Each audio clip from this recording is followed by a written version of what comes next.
1 Timóteo 2, versículos 8 ao 10.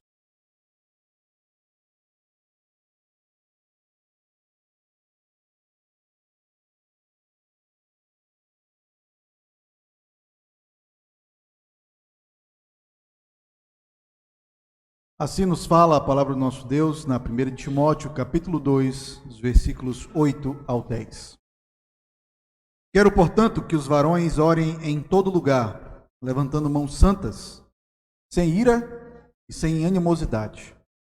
Da mesma sorte que as mulheres, em traje decente, se ataviem com modéstia e bom senso, não com cabelo frisado e com ouro, ou pérolas, ou vestuário dispendioso, porém com boas obras, como é próprio às mulheres que professam ser piedosas. Vamos orar, pedir ao Senhor que nos abençoe e nos dê clareza na compreensão da sua palavra. Bondoso Deus, toda a tua palavra é inspirada, toda ela é útil, toda ela é poderosa para nos educar na justiça. E te pedimos, Senhor, que essa porção da tua palavra venha nos instruir, venha alimentar o nosso coração, e instruir o nosso culto, o nosso serviço de adoração ao Senhor, e que o nosso coração, Pai, fique alegre ao podermos receber a mensagem que o Senhor tem para nós nessa noite. Nós oramos assim em nome do Senhor Jesus Cristo. Amém, amém. Queridos, uma das características do Evangelho do Senhor Jesus Cristo é que ele alcança todos os tipos de pessoas, homens, mulheres, ricos e pobres, senhores e servos, crianças e idosos, pais e filhos, judeus e gentios, todos são alcançados pela mensagem do Evangelho. E a mensagem é a mesma para todo esse tipo de gente. A mensagem é: nós somos pecadores e nós precisamos da misericórdia de Deus em Jesus Cristo. Precisamos da salvação. Apesar disso, da mensagem ser a mesma para todos, para alcançar a salvação na vida de todos, vemos que o cristianismo se aplica na vida de cada uma dessas classes que eu acabei de citar de uma maneira distinta. Esse é o motivo, irmãos, porque constantemente na Bíblia vemos os autores falando para cada tipo de pessoa que está dentro da igreja, sejam homens, mulheres, ricos, pobres. Cada um desse grupo de pessoas passa por um tipo de tentação específico e tem uma espécie de vivência no mundo, exerce o seu cristianismo de uma maneira distinta. E é diante desse quadro, irmãos, de um mesmo evangelho que se aplica de maneiras distintas, que Paulo começa a tratar aqui nesse ponto da epístola de dois tipos de pessoas, dois grupos que recebem o cristianismo, a saber, homens e mulheres. No nosso texto de hoje, vemos Paulo orientando homens e mulheres a como se portarem no momento do culto público. O objetivo desse texto é mostrar que tanto homens como as mulheres têm papel fundamental na boa ordem do culto público. Diante disso, nós veremos de hoje o seguinte tema: a conduta de homens e mulheres no culto público. A conduta de homens e mulheres no culto público. Como nós temos falado nas últimas exposições, vimos que o capítulo 2, Paulo está dando orientações a Timóteo sobre como deveria ser o culto nas igrejas da cidade de Éfeso. Na mensagem anterior, de maneira específica, Paulo orienta os crentes a orarem por todos os tipos de pessoa no culto público. A razão disso é porque Deus tem eleitos de todas as categorias, homens e mulheres, ricos e pobres, brancos, negros, judeus e gentios, senhores e escravos. Por isso, então, nós devemos orar por todos. E Paulo especifica um grupo. Ele fala daqueles que são postos em condição de autoridade, é o que nós vemos no versículo 2 do capítulo 2. Devemos orar como povo de Deus por todos aqueles que exercem a autoridade civil. E agora, nesse momento da carta, Paulo dá instruções sobre a participação de homens e mulheres do culto. Com relação aos homens, Paulo dá uma instrução, que está no versículo 8.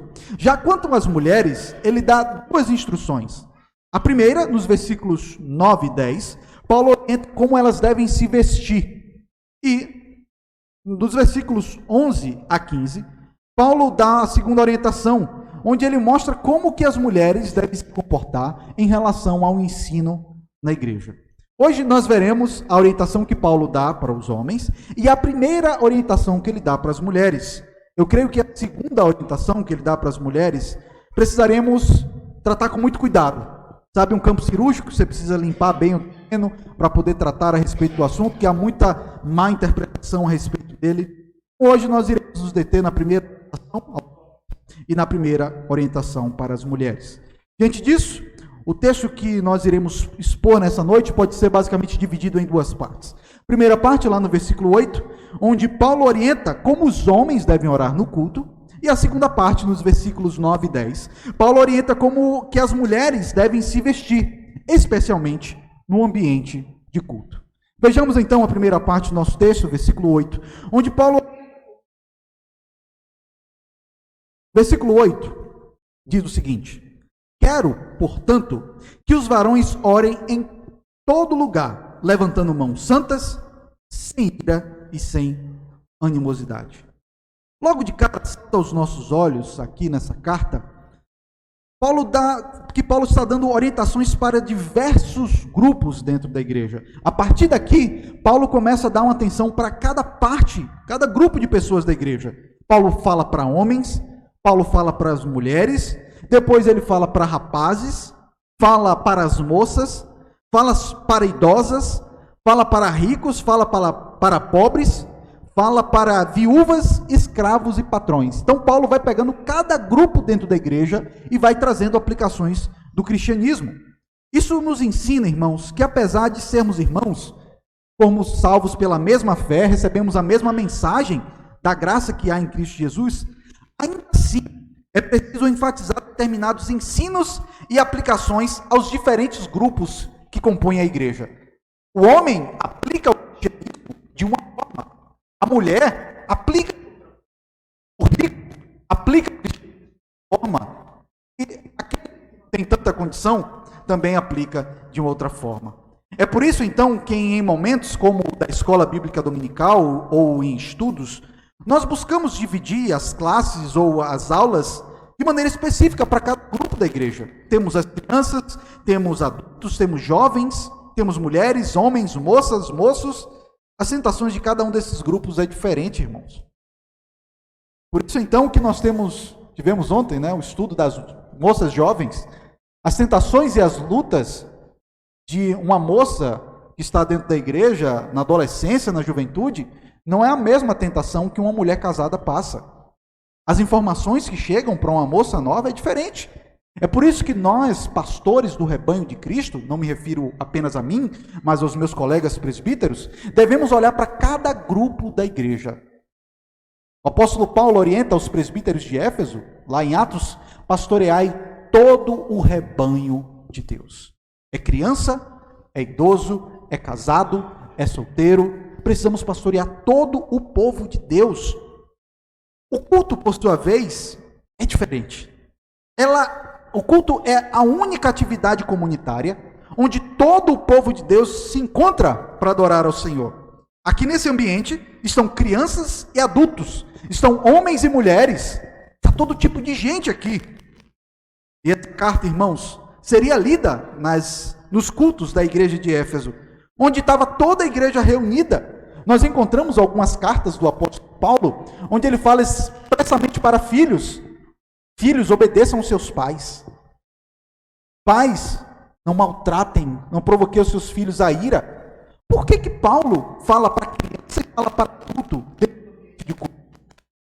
Tanto criança como adulto estavam ali no culto, irmãos. Todos. E essa é a beleza do corpo de Cristo. Nós somos um só povo. Aplicamos o cristianismo ditas, mas temos um só culto ao nosso Deus. Então, embora creiamos no mesmo evangelho, a igreja tem que ficar atenta a cada grupo de pessoas. E é por causa dessa especificidade de cada categoria dentro da igreja que Paulo está aqui orientando especificamente aos homens. Lembremos que o motivo para Paulo orientar os homens era a orientação que ele deu lá nos versículos anteriores, no capítulo 2, versículos 1 a 7. Nós vemos que nos versículos anteriores, Paulo está orientando ao povo de Éfeso a orar não só pelos crentes, mas também por descrentes da igreja, inclusive por aqueles que estão em condição de autoridade. Essa orientação poderia gerar desânimo por parte de muitos crentes da igreja. Vejam, havia crentes de origem judaica que detestavam César e o Império Romano. E havia os crentes de origem gentílica que estavam começando a odiar César justamente pelo fato de ele estar começando a matar alguns cristãos. E é nesse contexto, irmãos, que Paulo os orienta os homens a orar por esses líderes políticos, orar por César e por demais autoridades que estavam debaixo das ordens do imperador. Para estimular, ele fala que Jesus queria salvar todo tipo de pessoa, o que ele fala nos versículos 4 e 6 do capítulo 2. Visto então que Paulo quer que eles orem por todos os homens, e aí Paulo diz, portanto, visto que Deus quer salvar todo tipo de pessoa, portanto, quero, diz o apóstolo, que os varões, os homens, orem em todo lugar, levantando mãos santas, sem ira, sem animosidade. A ira aqui é uma referência a uma ira contra as autoridades que perseguiam a igreja. Seria difícil orar por essas pessoas. O ponto de Paulo aqui é que nós precisamos não apenas orar pela liderança, pelas autoridades do país, mas devemos orar de tal forma que a ira em relação a essas autoridades não esteja em nosso coração. Geralmente, pelo menos antigamente, o homem era mais engajado em políticas. Hoje as mulheres são bem engajadas em política. Mas antes era um papo praticamente de homem. Na verdade, ninguém falava muito de política, né? Hoje a gente está falando mais. Mas os homens, de maneira específica, a orarem pelas autoridades estabelecidas pelo Senhor, não poderiam ter ira no coração. Já pensou? A gente orar pela pessoa, pelo governante que a gente não gosta, que a gente não concorda com ele, e tudo isso sem ira. Ore, mas não ore só da boca para fora. Como que está o seu coração no momento que você ora pela autoridade?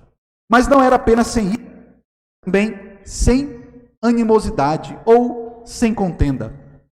Possivelmente a referência aqui, irmãos, está vinculada à presença dos falsos mestres que ensinavam doutrinas erradas no meio da igreja.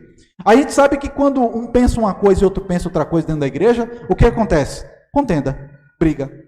Então, a gente imagina aquele povo que havia sido bem doutrinado por Paulo, irritado. Talvez não fosse...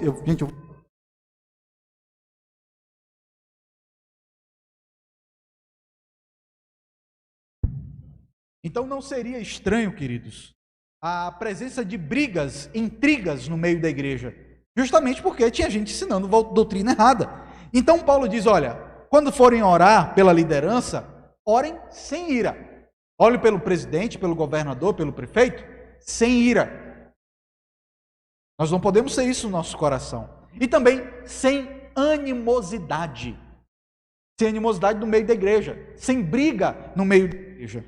O ponto de Paulo aqui é que no culto público os homens orem levantando mãos santas, sem ira e sem contenda. E quando Paulo fala a respeito dessas mãos santas, nós devemos considerar duas coisas. Primeiro, ele não está se referindo aos Schmidt, né? Ele está falando de outra coisa. E quando ele fala de mãos santas, ele está falando que, literalmente, era assim que os judeus oravam.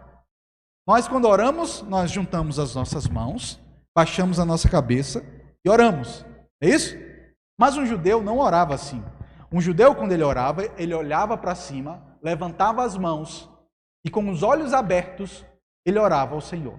Então, o que Paulo está dizendo, em primeiro lugar, é que eles deveriam orar ao Senhor constantemente. E também, quando ele fala de mãos santas, ele está falando metaforicamente, porque mãos, na Bíblia, é uma palavra muito utilizada para se referir aos atos. Os irmãos devem se lembrar que lá no livro do Apocalipse, o número da besta está em 2 lugares. Ele é escrito na testa e na mão. Aí tem gente que pensa, está vendo, pastor, é o chip de Satanás que vai botar no corpo da gente. Não, gente. A linguagem do Apocalipse é metafórica. A imagem ali é que o símbolo da besta, o pensamento, o agir de acordo com o anticristo, está na mente e na mão. Na mente e na ação. A mão é aquilo que eu faço. A testa é aquilo que eu penso. Estão entendendo? Então, quando Paulo fala aqui de levantar mãos santas, ele está falando que as nossas orações devem ser acompanhadas e apoiadas por atitudes santas, sem ira e animosidade. A oração do homem que ora ao Senhor no culto público deve ser por meio de homens santos. Ou seja, a vida e a conduta de homens crentes, ao orarem, deve estar intimamente vinculada. Com isso, Paulo está estabelecendo uma relação de causa e efeito entre mãos santas e a resposta de oração. Ou seja, há uma relação entre uma vida santa e Deus dá uma resposta positiva para as nossas orações. Paulo está ensinando, irmãos, é que Deus costuma atender as orações daqueles que vivem piedosamente, que andam em retidão, que fazem a vontade de Deus. Mas aquele que se desvia dos caminhos de Deus, cujas mãos não são mãos santas, que faz aquilo que desagrada ao Senhor, a esses o Senhor não costuma ouvir. A não ser quando ele pede ao Senhor perdão pelos seus pecados, com arrependimento e quebrantamento sincero. A Bíblia nos ensina, irmãos, que o pecado faz separação entre nós e o Senhor. Vejam, irmãos, eu não tenho nenhuma dificuldade que os irmãos, ao orarem na igreja, orem como possivelmente o Senhor Jesus Cristo orava, olhando para cima, erguendo as mãos. Não tenho nenhuma dificuldade com isso, mas o mais importante não é olhar para cima ou levantar as mãos, mas mãos santas. Sem mãos santas, o Senhor não vai escutar as nossas orações. Sem a santidade, o Senhor não ouvirá os nossos pedidos. E é isso que Paulo quer. Que os homens, quando orarem, façam isso partindo de uma vida sem ira e sem contenda. Nesse ponto aqui da nossa exposição, irmãos, eu preciso abrir um parênteses para deixar cientes os irmãos a respeito de um debate de interpretação a respeito desse versículo 8. Há um contexto de debate teológico entre os significados sobre as aplicações desse texto na vida da igreja, especialmente no momento de culto público. O debate é se esse texto aqui do versículo 8 do capítulo 2, se ele afirma que no culto público só homens podem orar. Eu irei falar brevemente sobre essas duas posições e depois eu vou deixar claro a minha posição diante dos irmãos da igreja. Para alguns estudiosos, esse texto é uma expressão clara que só os homens é que foram chamados para orarem no culto público. Calma, deixa eu desenvolver o meu raciocínio. O argumento deles é que o cristão seguia o padrão do culto que existia dentro das sinagogas, onde as mulheres não oravam. As mulheres, vindas do judaísmo, entenderiam isso perfeitamente e não teriam dificuldade com isso. Já as mulheres convertidas, oriundas do paganismo, elas teriam dificuldade de respeitar esse princípio. E é por isso, então, que Paulo fala a respeito desse assunto, dizendo que os homens devem orar no momento de culto público. Além do mais, irmãos, havia a possibilidade de que os falsos mestres que estavam infiltrados na igreja de Éfeso estavam difundindo ideias errôneas a respeito dos respectivos papéis do homem e da mulher na igreja. Então, Paulo estaria enfatizando que a fé cristã não pressupõe uma ruptura total com o passado. Além disso, para alguns teólogos, eles acreditam que dá para as irmãs a oração no momento do culto público é o mesmo que dá autoridade para ela sobre os homens. Eu estou expondo a ideia de um estudioso, tá bem? E ele vai na análise tanto teológica quanto histórica. Ele não está falando baboseira, não. Só que também tem outros que falam outras coisas. Outros estudiosos, por sua vez, eles não entendem que esse versículo limita as orações ou é um impeditivo para que as orações das mulheres sejam feitas no momento do culto público. O fundamento do argumento desses irmãos está lá em 1 Coríntios 11, versículo 5, quando Paulo fala da mulher que ora no culto. Então, para eles, não há problema que as irmãs orem no culto. Aí, possível que nesse momento vocês tenham, tudo bem, pastor, muito lindo, você explicou tudo aí. E o Senhor? Eu penso o quê? Talvez seja grande questionamento de vocês. Bem, queridos, eu quero falar a minha opinião, mas eu quero dizer que diante desses dois estudiosos que eu pesquisei, eu sou menor do que uma formiga. Eu sou nada perto desses homens, do conhecimento desses homens. Bem, diante daquilo que eu estudei e daquilo que eu penso até hoje, daquilo que eu pude pesquisar, eu não vejo que seja pecaminoso ou que deixe um culto impuro que uma irmã madura na fé, como nós já falamos anteriormente, conduza o povo de Deus na oração pública. No culto público, eu não vejo que há alguma dificuldade para que as irmãs orem.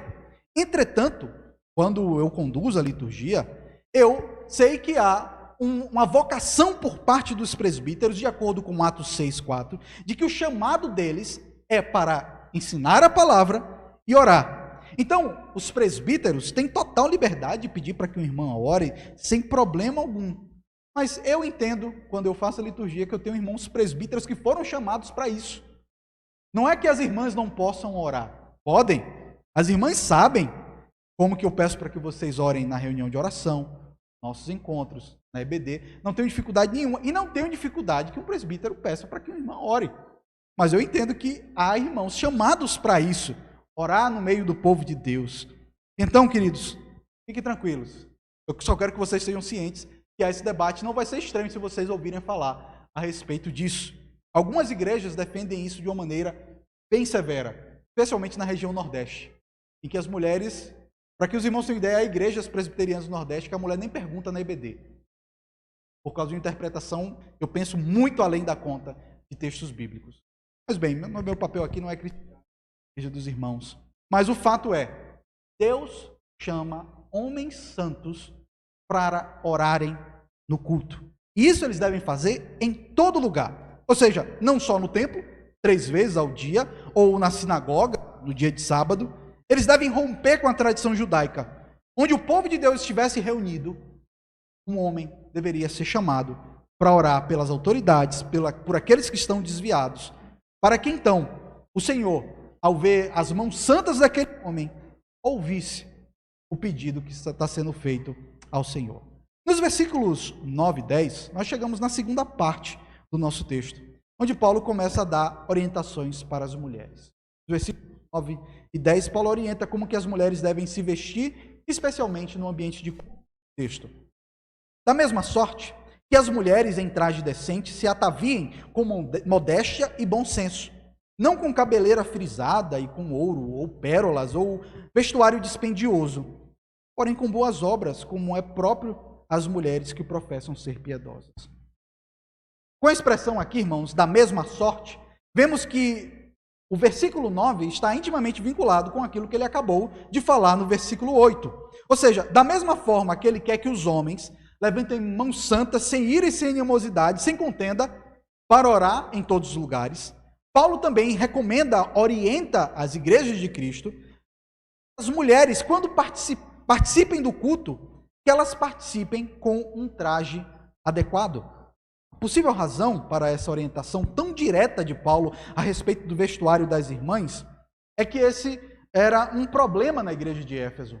Muita dificuldade a respeito desse ponto. E é possível que nesse momento alguns irmãos cheguem até a dizer, pastor, mas esse não é um problema só lá das igrejas de Éfeso, não. Principalmente no Nordeste, onde o clima é mais quente, tem algumas irmãs que se vestem que eu digo, meu Deus, ela está indo para o shopping, ela está vindo para a igreja, está indo para uma festa, uma roupa realmente fora de ordem para um momento de culto. E é por isso, irmãos, que alguns pastores precisam conversar com algumas irmãs quando elas vêm com algumas roupas indecorosas para o local de culto. Não só para o ambiente da igreja, as irmãs devem observar o decoro, mas também para toda mulher que professa a sua fé no Senhor Jesus Cristo. Algumas vezes, o pastor vai conversar com algumas irmãs, diz, minha irmã, eu imagino que você não fez nada com um pensamento errado, uma má intenção, mas é que a roupa que você está utilizando, minha irmã, pode ser provocativa para alguns irmãos. Aí algumas irmãs, falam, o problema, pastor, está nos olhos de quem vê, o pecado está no olho do homem que está olhando, o pecado está no coração dele. Mas se isso fosse completamente verdade, por que o apóstolo Paulo haveria de dizer que as mulheres devem ter cuidado com a forma como elas se vestem? De fato, Jesus diz lá em Mateus 5, 27 e 28, ouviste que foi dito, não adulterarás. Eu, porém, vos digo, qualquer que olhar para uma mulher com intenção impura, no coração, já adulterou com ela. Mas aqui no nosso texto, vemos que o mesmo Deus que falou que o problema está no olho dos homens, que cobiçam, também está na forma como algumas irmãs se vestem. Então, nós temos 2 lados desse problema. Por um lado, homens que têm um coração pecaminoso e que olham de maneira indevida para as mulheres, e por outro, temos algumas irmãs que se vestem de maneira inadequada, especialmente no ambiente de culto. Então, o problema está dos 2 lados, irmãos. Eu estou trabalhando aqui a respeito das mulheres, da orientação para as mulheres, eu vou me deter nesse ponto. para que as irmãs não pensem, o pastor só bate nas mulheres, só está querendo falar das mulheres, não fala nada para os homens. Eu vou trabalhar aquilo que o texto nos diz. Bem, a razão pelo qual Paulo focou nessa questão aqui pode ser encontrado no perfil das mulheres cristãs de Éfeso. Alguns pontos a respeito da igreja de Éfeso, bem como da cultura daqueles dias, podem nos fazer entender melhor o pano de fundo dessas orientações do apóstolo Paulo. Eu quero destacar aqui basicamente três coisas. Primeiro, que as mulheres cristãs que frequentavam as igrejas da Ásia Menor, aonde ficava a igreja de Éfeso, boa parte delas eram mulheres ricas que tinham uma posição social elevada. Podemos perceber isso na forma como Paulo fala. Paulo fala de mulheres com cabeleira frisada e com ouro. Paulo fala que essas mulheres usavam pérolas e fala também que elas tinham um vestuário dispendioso, uma roupa muito cara. Ou seja, tudo isso era muito caro. E, queridos, na sociedade greco-romana daquela época, havia mulheres de alta posição. O problema é que essas mulheres se convertiam e elas continuavam ainda tentadas à exibição do luxo e da riqueza que tinham em outrora. Em todo lugar é conhecido o gasto exagerado das mulheres gregas e romanas para se enfeitarem e realçarem a sua beleza exterior e muitas vezes destacar até mesmo a sua sensualidade. Eram mulheres, irmãos, ricas, empoderadas de verdade. E então, nós vemos até mesmo escritores antigos, filósofos do primeiro século, que se referem às mulheres de Éfeso como sendo aquelas que se vestem com muita ostentação. Então, quando essas mulheres se convertiam, elas precisavam mudar algumas coisas na sua vida. A conversão é um ato de Deus, mas a santificação ela é um processo. E elas precisavam mudar a forma como elas se vestiam. Então, a primeira coisa é que essas mulheres eram mulheres muito ricas. A segunda coisa é que algumas dessas mulheres ricas tinham vindo do contexto de imoralidade relacionado com o culto a Diana dos Efésios. Todos aqueles que leem o livro de Atos, que podem ler a respeito de quando Paulo chegou lá em Éfeso e começou a pregar, que teve aquela rebelião lá dos santeiros, que ficaram por horas gritando, grande a Diana dos Efésios, grande a Diana dos Efésios. O culto a Diana era muito presente na cidade de Éfeso. E, queridos, dentro desse contexto de culto pagão das sociedades greco-romanas, esse culto era muito relacionado com aquilo que é chamado de prostituição cultual. Havia alguns ritos dessas religiões que eram vinculadas em torno da fecundação da terra. Então, o ponto era basicamente o seguinte: havia mulheres que serviam como sacerdotisas dentro desses templos de culto, e para que os deuses pudessem dar fecundidade à terra, era necessário que homens se relacionassem intimamente com mulheres, para que a terra viesse a se tornar fecunda. Os irmãos se lembram lá do povo cananeu que adorava Baal e Astarote? Baal era o deus homem dos cananeus, e Astarote era a mulher de Baal. Então era necessário que Baal se relacionasse intimamente com Astarote, para que a terra desse os seus frutos. E uma das formas para que Baal e Astarote fizessem isso era por meio das intimidades que existia dentro do ambiente do templo pagão. Então, havia alguns templos em que havia câmaras específicas para esse tipo de prostituição cultural. E muitas das mulheres que viviam lá, elas eram ex-sacerdotisas de Diana, haviam se convertido ao cristianismo. E como sabemos, irmãos, conversão é uma obra de Deus, mas a santificação é um processo progressivo que dura uma vida inteira. Então, partindo do pressuposto que a igreja de Éfeso ainda era uma igreja nova, algumas irmãs ainda estavam sendo tentadas a se trajar como elas se trajavam anteriormente. Elas iam para o culto dessa forma. Então, muitas mulheres de Éfeso eram mulheres ricas, poderosas, tinham um passado sensual, tinham recursos para se embelezar. E é por esse motivo, então, irmãos, que Paulo orienta Timóteo a falar para essas mulheres da igreja: minhas irmãs, olhem como vocês estão se vestindo no momento de culto. Além disso, em terceiro lugar, é bem possível que os falsos mestres que Paulo denunciou no capítulo 1 estivessem querendo ganhar influência sobre as mulheres e assim minar a autoridade do apóstolo Paulo, estimulando as mulheres a buscarem o papel de liderança e se rebelarem contra os ensinos do apóstolo Paulo. Talvez aqui fosse o primeiro ensino: meu corpo, minhas regras. Paulo, não se meta na forma como eu me visto. Isso explica, irmãos, o motivo pelo qual, na Epístola aos Efésios, Paulo é tão contundente em ensinar para as irmãs a não buscarem o papel de autoridade dentro da igreja. Esses homens, então, esses falsos mestres, ensinavam contra o casamento, contra a criação de filho, e nós veremos tudo isso mais à frente durante a nossa exposição. O apóstolo Paulo chega aqui no versículo 15 e diz que a mulher vai ser preservada através da sua missão de mãe. Porque os falsos mestres estavam dizendo para as mulheres, não, vocês têm que ganhar dinheiro, vocês têm que trabalhar muito. Qualquer semelhança com os nossos dias não é mera coincidência. Essa ideia que mulher tem que mais que ganhar dinheiro mesmo e dane-se filho é custo, é muito antigo. Muito antigo. E então, diante desse contexto, desse quadro, que Paulo orienta para que as mulheres se portem no culto da seguinte maneira. Agora vamos mergulhar. Paulo fala que as mulheres devem se vestir em traje decente, se ataviem com modéstia e bom senso. Essa palavra aqui, ataviar, é o mesmo que enfeitar ou embelezar. No grego, os irmãos vão conhecer muito bem essa palavra. A palavra grega utilizada aqui para ataviar é a palavra cosmel, de onde vem a palavra cosmético. E as irmãs conhecem muito bem isso. Então, não é que Paulo está proibindo as irmãs de usarem cosméticos, pintarem o olho, botar aquela maquiagem, aquele cuidado todo. Não há nenhum tipo de problema nisso. Mas Paulo diz, minhas irmãs, façam isso, mas usem trajes decentes. Em traje decente, podem se maquiar.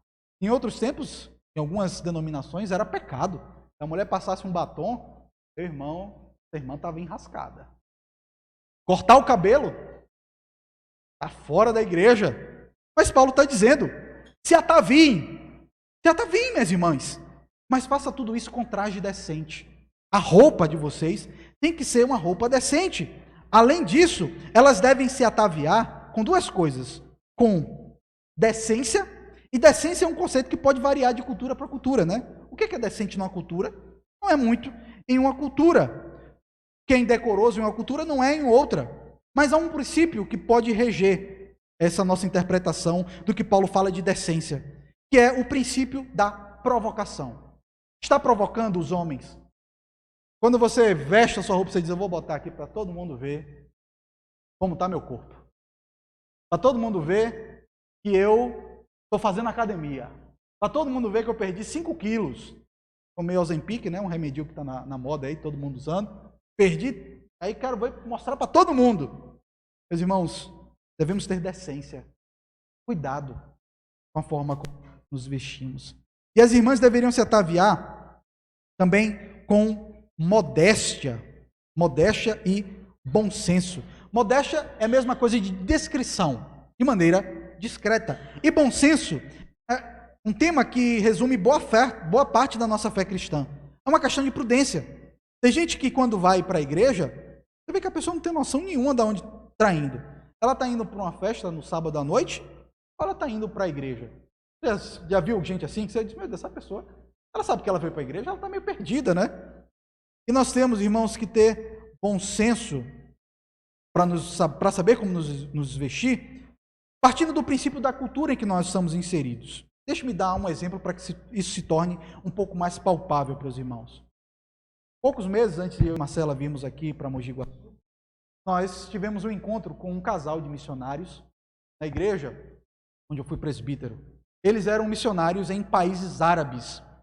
E nesse país, as mulheres, que eram islâmicas, elas eram obrigadas a utilizar o véu. Mas as mulheres estrangeiras, que não tinham a religião islâmica, elas não eram obrigadas. A nossa irmã brasileira chegou lá, assim, é obrigado, não vou usar. E ela simplesmente não usou. Mas ela começou a perceber algumas coisas. Primeiro, que ela provocava os homens com seu cabelo de fora. Segundo, que homens e mulheres da cidade não respeitavam ela por ela não usar o véu, mesmo sendo uma mulher casada. E também ela percebeu, em terceiro lugar, que isso causava um descrédito na pregação do evangelho. Essa irmã simplesmente decidiu usar o véu. Isso levou o trabalho dele de evangelização a se tornar bem mais bem-sucedido. Algumas concessões que nós fazemos para a decência dentro daquele ambiente em que nós vivemos. Não só missionário. E nós conhecemos a nossa cultura, irmão. falando de uma irmã que chegou em um país que ela mal falava a língua. E ela teve que entender a cultura para poder levar o evangelho de Cristo. E você, minha irmã, a forma como você se veste, o ímpio chega aqui na igreja e diz, rapaz, as irmãs estão se vestindo assim. Ou você não sabe que os descrentes olham assim? Os descrentes dizem, fulano, mas você não é crente? Ou então chega na igreja e vê a irmãzinha com uma roupa um pouco indecorosa e diz, essas irmãs da tua igreja estão meio atrapalhadas, né? A roupa que as irmãs vestem é um testemunho a respeito de Cristo, da fé que nós temos, irmãos. E então, nós devemos tomar muito cuidado, especialmente nesse ambiente de redes sociais. Eu agradeço a Deus porque eu nem tenho rede social. Então ninguém pode dizer que eu estou mandando mensagem, né, mensagem atravessada para alguém, né? Sermão de carapuça. Eu nem sei, não conheço foto de ninguém aqui em rede social. Mas tem algumas irmãs que muitas vezes botam a foto lá, praticamente como vê o mundo. Isso choca. E aí bota lá. Logo depois ela bota uma foto decorosa, logo depois bota um versículo bíblico. Meus irmãos, minhas irmãs, especialmente vocês, minhas irmãs, o mundo vê mulheres quebradas o tempo inteiro. O mundo vê mulheres vulgares o tempo inteiro. E o bom testemunho de vocês é uma pérola de Cristo. A forma como vocês se vestem, a forma como vocês se portam. Então Paulo destaca 3 itens do vestuário feminino e em trajes, né? Os 3 principais. Primeiro, Paulo fala de cabeleira. Vejam aí. Paulo fala que elas não devem usar, não com cabeleira frisada e com ouro. Frisado aqui é literalmente trançado, não com cabeleira trançada. E esse cabelo era trançado com ouro. Então, é basicamente o seguinte. Imagine que o cabelo ele é trançado e logo depois é feito aqueles andares, sabe? Aquele negócio fica com o cabelo para cima assim, bonito, né? Vocês gastam a nota, né, para ir no casamento, toda bonitona. Só que elas ainda faziam, sabe o quê? Os fios que prendiam, não era o miss, né, que chama, né? Aquele grampinho que as mulheres usam. Mas elas não botavam aquele miss assim, preto feioso, não. Ela botava um negócio diferenciado. Era ouro. Era fio de ouro para prender o cabelo das irmãs de Éfeso. Era mulher muito rica, irmãos. E aí Paulo, ele vai denunciando esse abuso de um gasto desnecessário. Uma exibição, uma ostentação. Para mulheres descrentes até cabia, mas para mulheres crentes, sabendo que havia irmãos passando necessidade, veja, você pode fazer o que você quiser com o seu dinheiro, mas não é bom que a imagem da mulher cristã seja a imagem de ostentação. Aquela mulher que que gosta de se exibir. Mais uma vez, isso não significa, eu vou bater várias vezes nessa tecla, que isso não significa que as irmãs não possam fazer os seus belos penteados, especialmente para aqueles eventos, né, casamento. Tem tantos eventos que nós vamos, formatura, e as mulheres gostam de estar com o cabelo bem bonito. É um evento do ano. Minhas irmãs podem fazer isso, mas o problema é que essas irmãs de Éfeso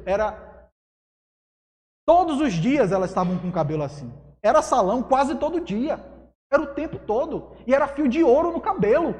E Paulo diz, calma, minhas irmãs. Tudo bem, vocês têm dinheiro, mas tem um pouco de decência nisso aí. Vão um pouco mais devagar. E Paulo fala de um segundo item, de joias ou acessórios. Paulo se refere aqui a pérolas. Pérola a gente sabe onde é que bota, né? Colar, brinco, bracelete.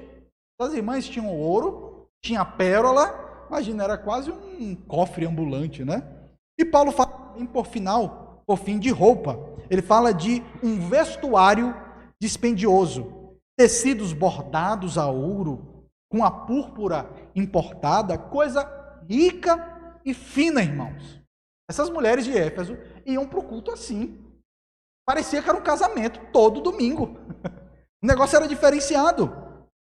Mais uma vez, queridos, quero deixar claro que não há problema as irmãs usarem suas joias, se vestir bem, até com roupas caras, se vocês quiserem, cabelo bonito, mas saiba que essa beleza não pode ser o seu foco.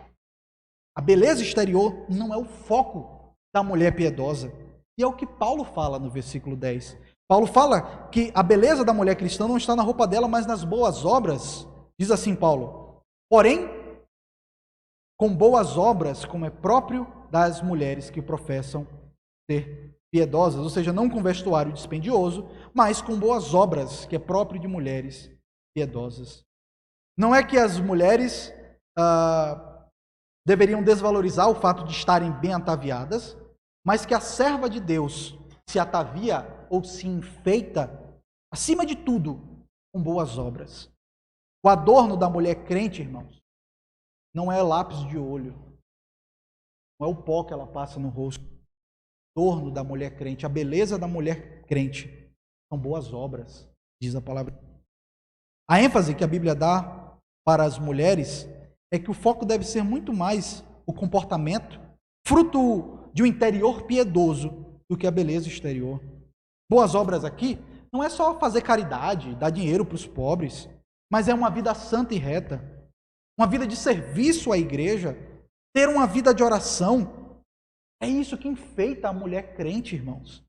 Algumas irmãs não passam nenhum pó no rosto, nada, mas você consegue ver a beleza de Cristo na vida dessas irmãs. Volto a dizer, meus irmãos, não há problema em vocês utilizarem, minhas irmãs, a maquiagem de vocês, mas esse não é o foco de vocês. Você pode ficar bonita, mas a maior beleza que você tem é aparecer com Jesus Cristo. No domingo, a mulher piedosa fica mais tempo orando pela igreja, pela pregação, do que na frente do espelho, pedindo ao Senhor que fale ao seu coração. E ela deve se vestir, irmãos, com toda a modéstia, discrição, bom senso. Não perca o foco. E antes de você ser uma mulher, você é uma mulher crente. A sua identidade, minha irmã, está em Cristo. Antes de sermos homens ou mulheres, somos servos do Deus vivo. Servos de Cristo. Saiba que a beleza exterior não haverão de sustentar o seu casamento. A beleza exterior não vai sustentar o seu casamento. Mas piedade, boas obras, vida de oração, vai sustentar a sua vida, vai sustentar o seu marido, vai sustentar os seus filhos, vai sustentar a sua descendência. Mulheres piedosas. E dessa maneira, elas então poderiam participar de maneira eficaz e significativa do culto público.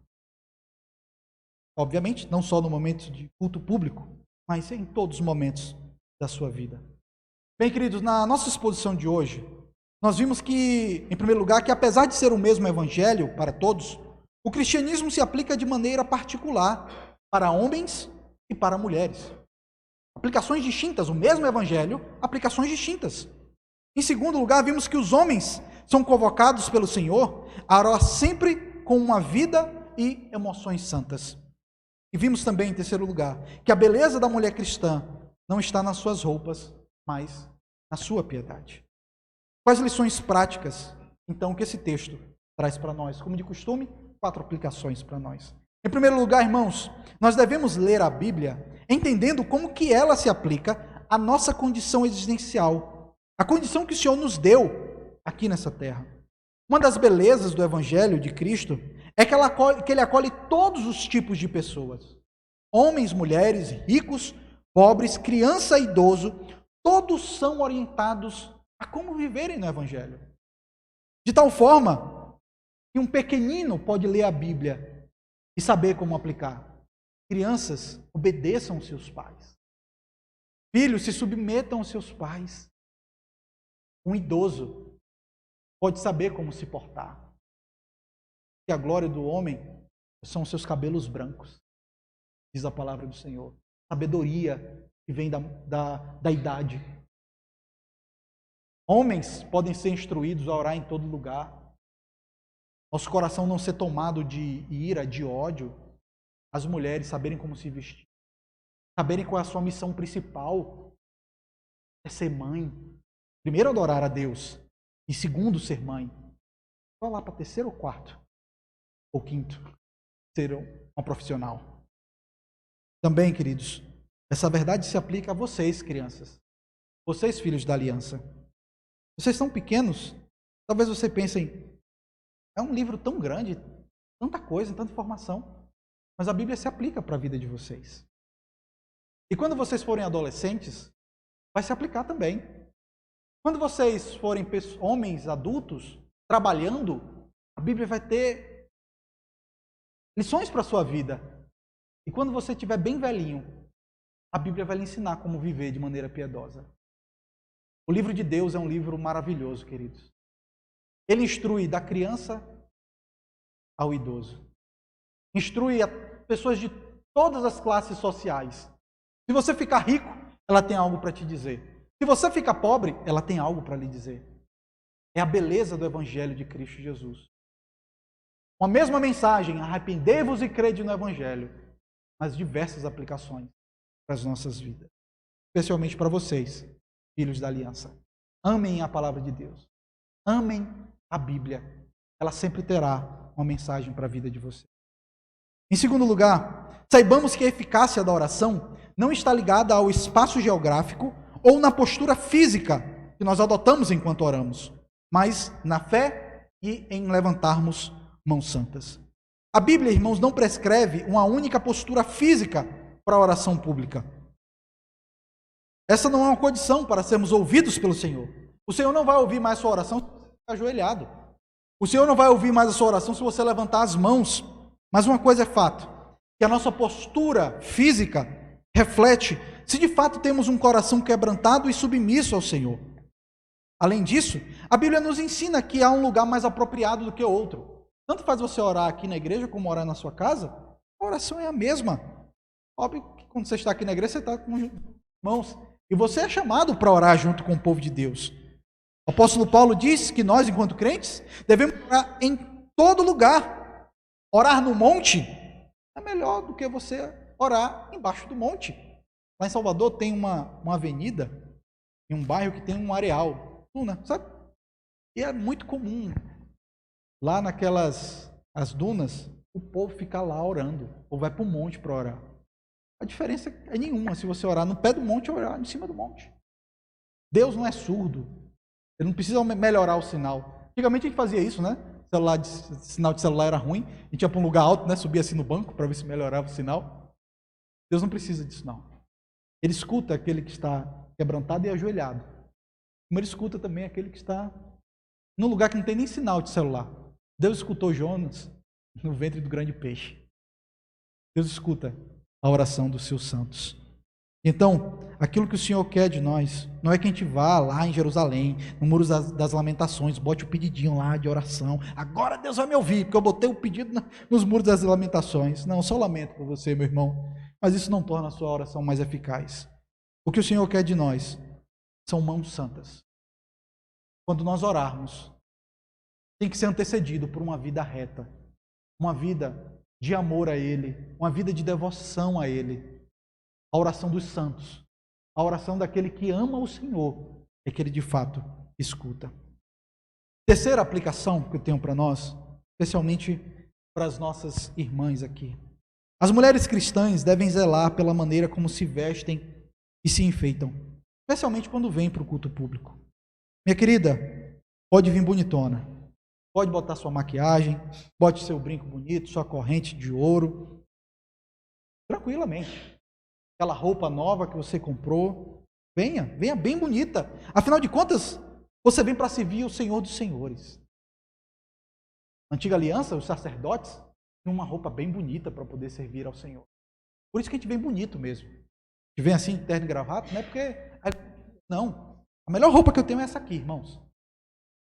E eu venho com a minha melhor roupa para poder servir ao Senhor, pregar o Evangelho de Cristo. É por isso. Vocês também, minhas irmãs, venham com a melhor roupa que vocês têm. Venham bonitas. Passe sua maquiagem, passe seu batom, deixe seu cabelo bonitão. Mas não esqueça que a maior beleza que você tem é a beleza de Cristo. A beleza de ser uma mulher piedosa. A beleza de ser uma mulher que tem boas obras. A beleza de uma mulher que se veste com modéstia, bom senso, com sabedoria. Por isso, queridas, não deem trabalho para que os homens mantenham a mente limpa. Não deem trabalho para que os homens mantenham a mente limpa. É uma luta para o homem cristão ficar com a mente pura e limpa. Por isso, o problema não está só no olho, mas também na forma como algumas mulheres se vestem. Graças a Deus, irmãos, nunca vi uma irmã vestida de maneira indecorosa aqui no meio da igreja. Mas é o Evangelho de Cristo que nos ensina, as irmãs precisam aprender a respeito desse princípio. Vocês devem se vestir de tal maneira, de maneira pura, de maneira decorosa, não para que vocês sejam salvas, mas porque vocês já foram salvas em Cristo Jesus. Porque vocês têm a maior beleza que uma mulher pode ter. E aqui, aproveito, não está nem no meu esboço, mas eu creio que é uma aplicação pertinente, especialmente aos jovens, os rapazes. Homem é um bicho meio bobo, principalmente quando é muito novo. Vê aquela moça lá toda produzida, aí fica assim, ó, chega trava assim, né? Fica encantado com aquilo.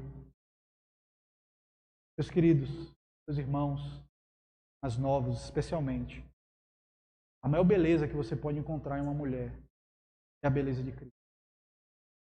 Uma mulher pode ser bonita como for, mas quando ela abre os lábios dela, parece uma sepultura, com uma boca de morte, que fala de pecado, que fala de imoralidade, de pensamentos errados. Por isso, busquem moças crentes. Isso se aplica às moças também, viu? Às vezes vê, né, aquele rapazão bonitão, tá, tudo malhadão, tudo crossfiteiro, bota foto na rede social. Moças, a beleza de um rapaz é Cristo na vida dele. Essa é a maior beleza que você tem. E se você casar errado, você paga um preço por isso. Só porque casou pelo olho. E o tempo derruba a beleza de todo mundo, viu? Sabe que essa moça bonitona, que você está olhando assim? Uma hora que o tempo vai tirar isso dela. Naturalmente. Mas a beleza de Cristo nunca passa. Você olhar para uma mulher e dizer, vejo Cristo na vida dela. Essa beleza nunca passa. Pelo contrário, à medida que ela vai ficando mais velha, ela vai ficando mais linda. Porque ela leu mais a Bíblia. Ela ama mais Jesus. E é essa beleza que a gente tem que buscar. A quarta e última aplicação, eu quero me dirigir a você que está conosco nessa noite e que não tem Jesus como seu único e suficiente Salvador. Saiba que esse mesmo evangelho que se aplica aqui para homens e para mulheres, se aplica também para você. Essa palavra não se aplica só para crente, mas também para descrente. Mas, obviamente, o que o Senhor quer de você não é só que você, mulher, que não tem Jesus como seu Salvador, se vista bonitinho. Ó, eu vou me vestir bonitinha, porque Jesus vai me aceitar. Ou então você, homem que está conosco, que não tem Jesus como Salvador, é para orar. Ah, tá bom, vamos orar. Não é isso. O Evangelho se aplica na vida daquele que não tem Jesus de uma forma diferente. E a aplicação é, arrependei-vos e crede no Evangelho. Tudo isso que é ensinado aqui é uma consequência daqueles que já se renderam a Cristo Jesus. Por isso, não interessa a roupa que você ora ou que você veste. Não interessa se você ora. E antes de tudo, você não se rendeu aos pés de Cristo. E é o mesmo Jesus.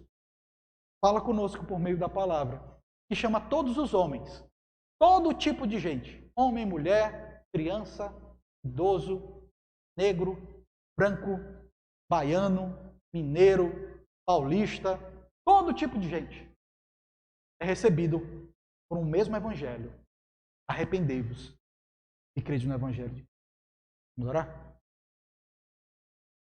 Senhor bondoso, obrigado, Pai, pelas orientações da Tua palavra. Obrigado porque sabemos que nós não somos salvos por meio que nós fomos orientados nessa noite, mas obedecemos a voz do soberano pastor, porque já fomos salvos.